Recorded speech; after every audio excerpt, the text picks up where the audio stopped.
Hey guys, how's it going? Hope you're doing well. My name is Crown, and today I'm going to read you some very interesting stories that I hope that you're gonna love. And now, without further ado, let's go!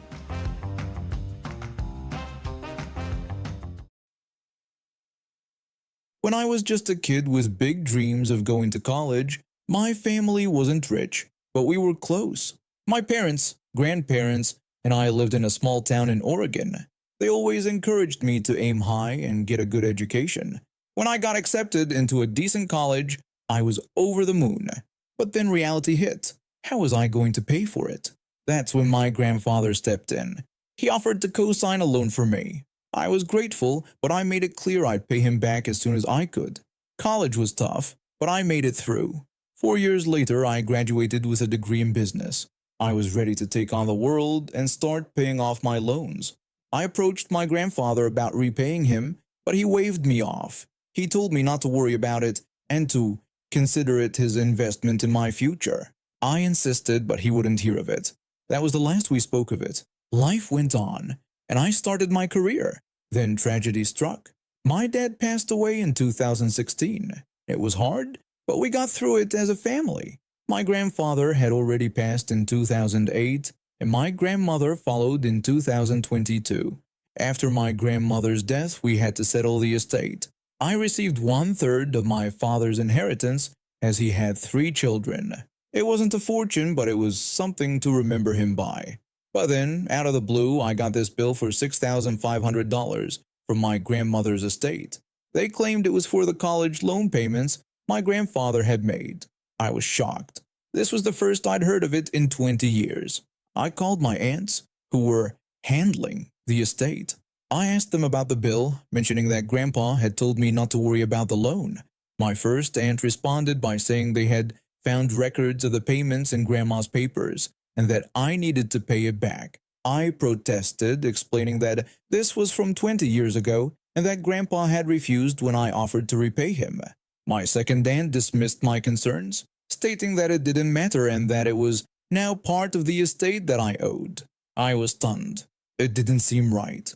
I mean, I graduated college 4 years before my grandfather died, and I never received any documentation about these payments. I didn't even know if he'd claimed them on his taxes. I tried reasoning with him.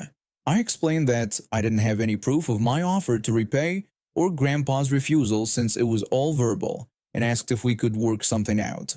My first aunt simply replied that the estate needed to be settled and that I needed to pay. I felt like I was being taken advantage of. I did some research and found out about the Uniform Probate Code. It seemed like what they were doing wasn't even legal, but I wasn't sure about Oregon law specifically. I decided to consult a lawyer. He listened to my story and shook his head. The lawyer told me that this didn't sound right at all, explaining that in most places they'd need a signed document stating the gift was an advancement on my inheritance. Without that, he said, they couldn't just bill me like this. When I asked what I should do, the lawyer advised that we needed to act fast. He explained that there are strict time limits on challenging an executor's decisions and suspected they might be trying to get more than just the $6,500 from me. With the lawyer's help, we drafted a formal challenge to the executor's decision. We sent it to my aunts in the probate court. It turns out the lawyer was right. My aunts had been planning to charge me for other supposed debts as well. The court reviewed our challenge and the lack of documentation from my aunts. In the end, they ruled in my favor. Not only did I not have to pay the $6,500, but I also discovered that my aunts had been hiding some additional assets that should have been part of my inheritance. My aunts were furious. They tried to argue, but the judge shut them down. The judge scolded my aunts, telling them that what they had done was not only unethical, but potentially illegal. He added that they were lucky I wasn't pressing charges for attempted fraud. In the end, I got my full, rightful inheritance. My aunts were removed as executors of the estate, and a neutral third party was appointed to finish settling everything fairly. I've been collecting comic books since I was a kid. It's always been my escape from the world, a place where heroes always win and villains get what they deserve. Little did I know I'd end up living my own comic book drama one day. One afternoon, I just finished a grueling shift at the hospital where I work as a nurse. Tuesdays are special because that's when new comics hit the shelves. So despite being dead tired, I dragged myself to my favorite comic book store. As I walked in, the familiar smell of paper and ink hit me. I nodded at the store owner behind the counter and made my way to the new releases section. That's when I saw it, the latest issue of Cosmic Crusaders. My heart raced. This was the issue where they were finally revealing the true identity of the masked villain. I reached for the comic, my fingers barely touching the glossy cover when I heard a shrill voice behind me. A middle-aged woman was yelling that the comic was hers. I turned around to see her glaring at me, her perfectly manicured nails pointing accusingly at the comic in my hand. I apologized but explained that I had grabbed it first. The woman demanded to know if I even knew what the comic was, claiming she had been waiting for this issue for months. I replied that I had been waiting just as long and identified it as the big reveal issue of Cosmic Crusaders. The woman's eyes widened, clearly not expecting me to know what I was holding. She then changed tactics, saying she needed it more than I did because her son was in the hospital and she had promised to get it for him. Now, working at a hospital, I'm usually sympathetic to these kinds of stories, but something about her tone didn't sit right with me. I expressed my sympathy but stood my ground, explaining that I'd been following the series for years and this was the only copy left. The woman's tone turned hostile. She called me a brat and insisted she wouldn't leave without the comic, demanding I give it to her immediately. By this point, other customers were starting to stare. The store owner was watching us warily from behind the counter. I tried to calm the situation, suggesting that maybe the store could order another copy for her. That's when things took a turn for the bizarre. The woman started yelling about how she needed the comic, her voice getting louder and more frantic. Before I could react, she lunged at me, trying to snatch the comic from my hands. I stepped back, clutching the comic to my chest. I asked her to stop, but she kept demanding I give her the comic. She kept coming at me, her hands grasping wildly. I dodged her attempts, my nurse reflexes kicking in. That's when I saw her eyes dart to something behind me. I turned just in time to see her rush towards a display on the wall. To my horror, she grabbed a replica sword from a fantasy series display. It wasn't sharp, but it was still metal and could do some damage. She threatened me one last time, telling me to give her the comic or else. Over a comic book. I started backing away, my eyes darting around for an escape route. I pleaded with her to put the sword down, telling her this was insane. But she wasn't listening. With a wild cry, she charged at me, swinging the sword like a mad woman. I ducked and weaved, using display stands as barriers between us. Comic books went flying as we danced this insane tango around the store. The store owner yelled at us to stop immediately. Other customers were yelling too, some pulling out their phones to record the madness. I could hear the store owner on the phone, presumably calling the police. The woman kept screaming that the comic was hers and demanding I give it to her. I yelled back that she was crazy and it was just a comic book. I don't know how long this went on. It felt like hours, but it was probably just minutes. Suddenly, the door burst open and two police officers rushed in, guns drawn. They ordered the woman to drop the weapon and put her hands where they could see them. The woman froze, the sword still raised above her head. For a moment, I thought she might actually try to fight the cops. But then, as if waking from a trance, she let the sword clatter to the ground. She tried to explain to the police that it was all a misunderstanding and accused me of stealing her comic. As the police cuffed her and led her away, I stood there, still clutching the now slightly crumpled Cosmic Crusaders comic. The store owner approached me, looking both concerned and apologetic. He asked if I was okay and apologized for what happened. He told me the comic was on the house and that I had store credit for a year. I nodded, still in shock. As the adrenaline wore off, I started laughing. It was either that or cry. I told the store owner that I became a nurse because I wanted to help people and maybe save a life someday, but I never thought I'd almost lose mine over a comic book. My brother and I were thick as thieves, always joking around and having a good time. We had this knack for playing off each other's energy, which often led to some pretty hilarious situations. When I started high school in 1975, I was excited but nervous. My brother was already there, 2 years ahead of me. We thought we'd be in separate classes, giving us a chance to make our own friends and have our own experiences. But fate had other plans. We got our class schedules in the mail, and wouldn't you know it, they put us in the same French class. We looked at each other and just knew this was going to be trouble. We tried to be responsible about it though. We went to the school counselor and asked for a schedule change. The counselor told us that they couldn't change our schedules at that point and that we'd just have to make the best of it. We tried to warn them, but they didn't listen. So we shrugged it off and decided to roll with it. What happened next was just, well, let me tell you. A few weeks into the semester, we were covering a unit on health in French class. You know, those silly phrases you'd never actually use when learning a new language.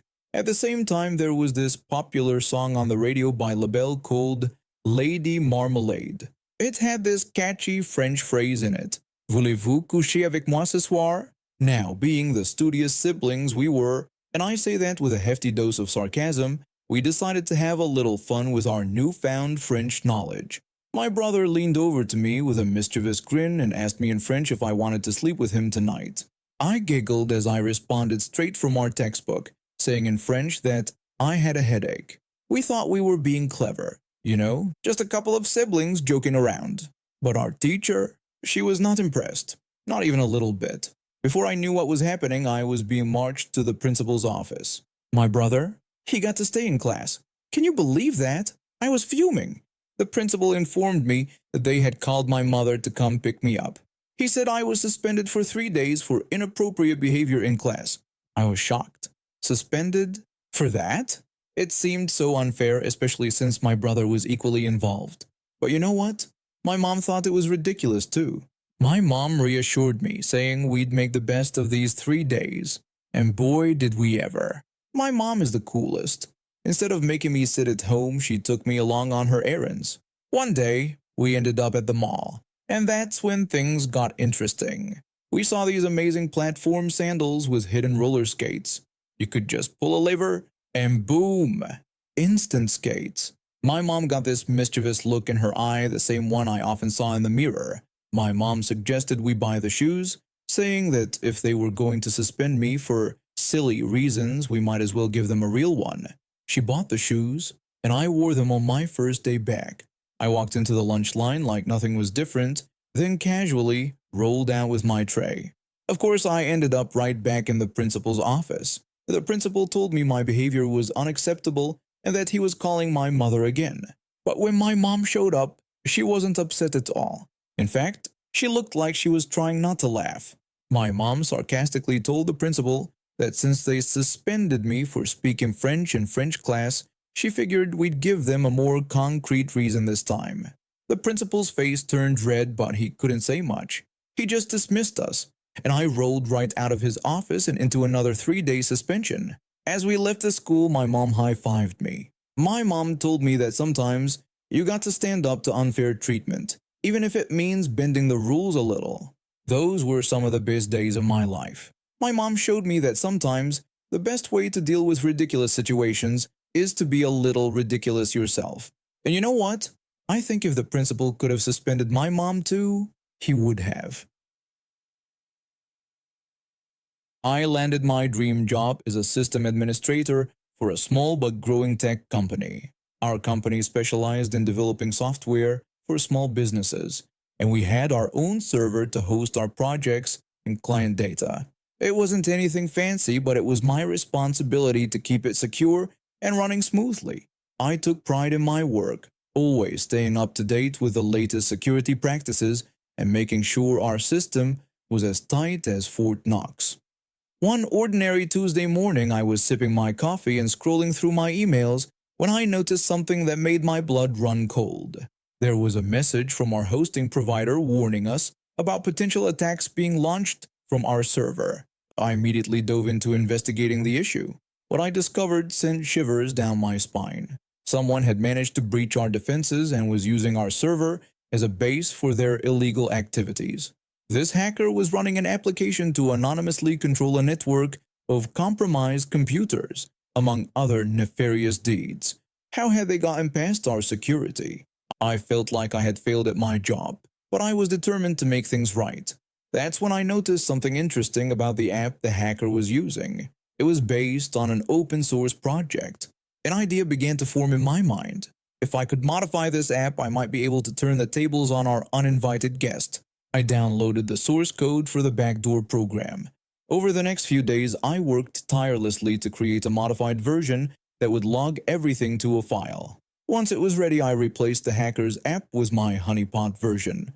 And so began my 6-month journey of collecting every scrap of information I could on this digital intruder. It was like putting together a massive puzzle, piece by piece.